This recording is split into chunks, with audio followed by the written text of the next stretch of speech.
one day somebody does something unspeakable to someone else, to someone you hardly knew, and you do something about it because you can. This story comes to us from KWCH. News 12 brings us this out of Kansas. KWCH is Wichita. Personal information is called out daily over police scanners that people at home have access to, but things are changing across the USA. That's what I wanted to bring you to on this story. The FBI has pushed law enforcement agencies to silence their radio calls in order to protect privacy. Maybe, maybe not. Maybe there's another agenda going on there.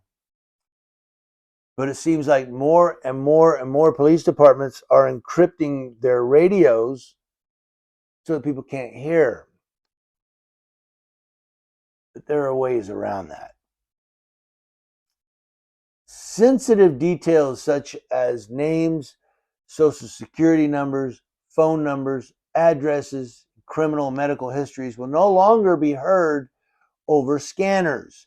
Instead of clear audio, those who listen to the scanners are going to hear the digital, whatever. The change in radio traffic comes after the FBI updated its Criminal Justice Information Services security policy at the end of 2022.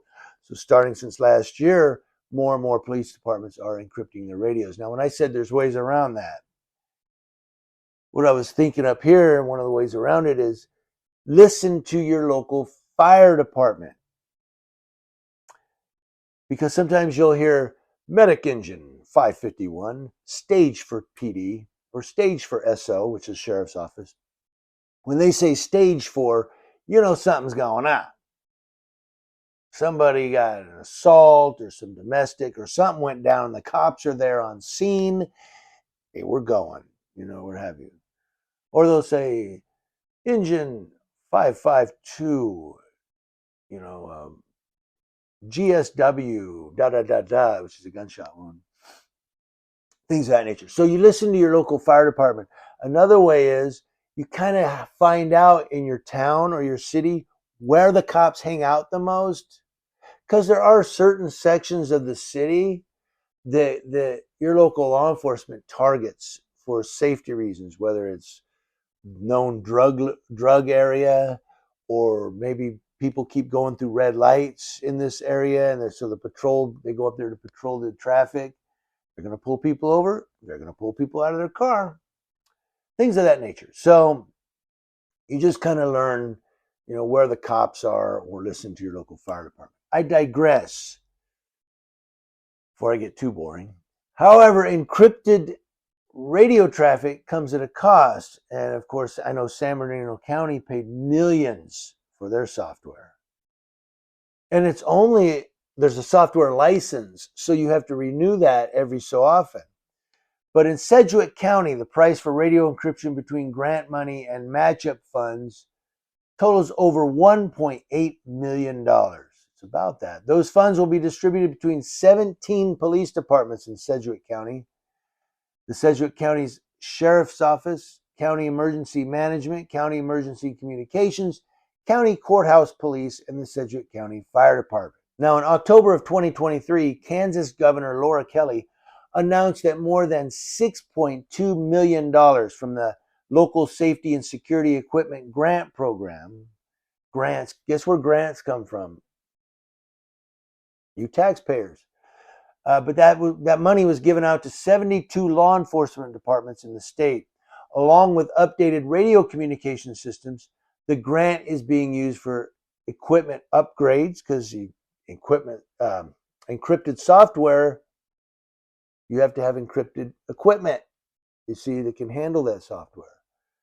You can't have an old digital radio if the software is new digital encryption. Does that make sense?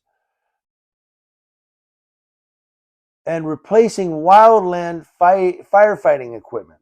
Sedgwick County was the only county in Kansas to receive more than $1 million in the grant money.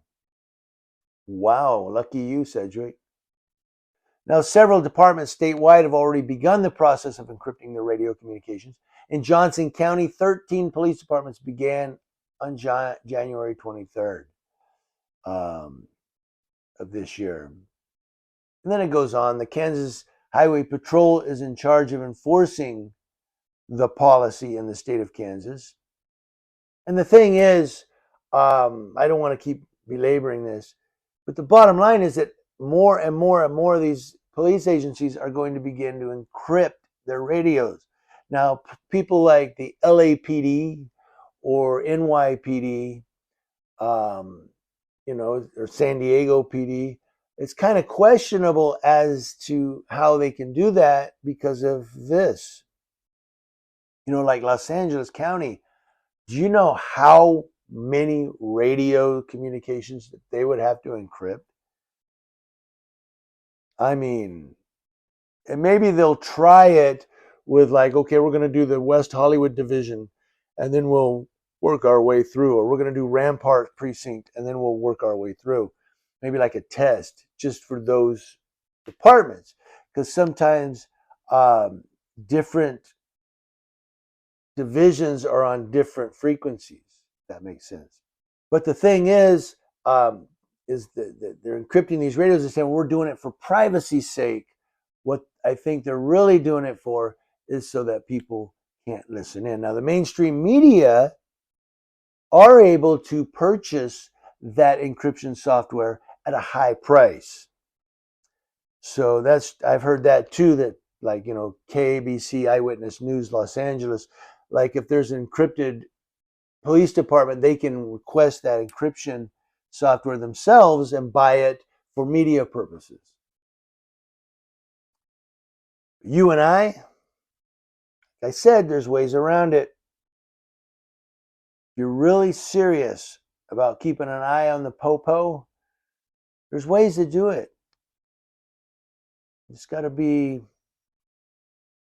I don't want to say intuitive. Yeah, both intuitive and creative.